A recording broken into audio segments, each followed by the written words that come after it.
Do I simplify all matters by saying that the U.S. acts everywhere as an evil empire? Yeah, that would certainly oversimplify things. And that's why I pointed out that the U.S. is behaving like every other power.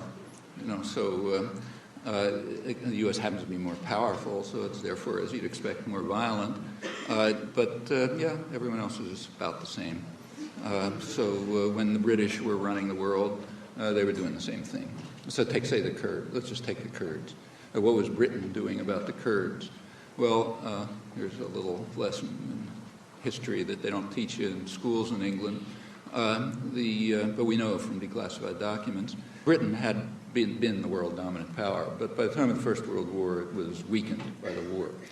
Air power was just coming along at that time. So the idea was to use air power to attack civilians. They figured that would be a good way to reduce the costs of crushing the barbarians. Churchill, who was then colonial secretary, didn't think that was enough. He got a request from the RAF office in Cairo asking him for permission, I'm quoting it now, to use poison gas against recalcitrant Arabs. The recalcitrant Arabs they were talking about happened to be Kurds and Afghans, not Arabs, but by racist standards, anybody you want to kill is an Arab. Poison gas was the ultimate atrocity at that time, the kind of the worst thing you could imagine. This was circulated around the British Empire. The India office was resistant. They said if you use poison gas against Kurds and Afghans, it's going to cause us problems in India, which we're having plenty of problems. There'll be uprisings and people will be furious and so on.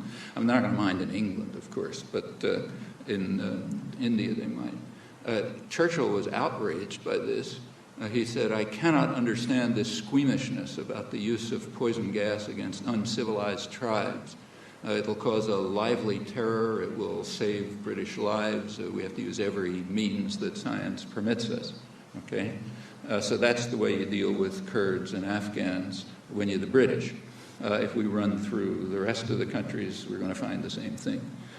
So it would be surely a mistake to describe the United States as the evil empire. It just happens to be the most powerful force in the world since 1945.